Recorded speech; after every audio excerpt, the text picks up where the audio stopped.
Welcome to the Genius Factory. Enjoy the video. You start with admin rights. This matters because resetting needs system access.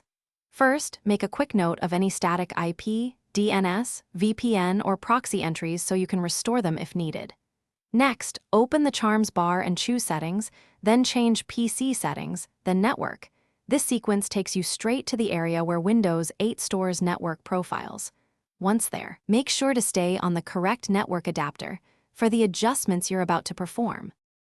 Now you perform the reset actions that actually clear configuration conflicts. In Control Panel, go to Network and Sharing Center and pick Change Adapter Settings. Right-click the problematic adapter, disable it, wait 5 to 10 seconds, then enable. This often clears transient issues. If problems persist, open an elevated command prompt and run netch int IP reset followed by netch winsock reset. These commands rewrite TCP/IP and socket catalogs.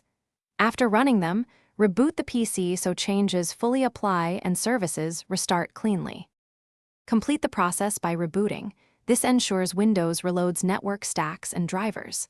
After restart, confirm the network icon shows connectivity and test by visiting a website or pinging 88888.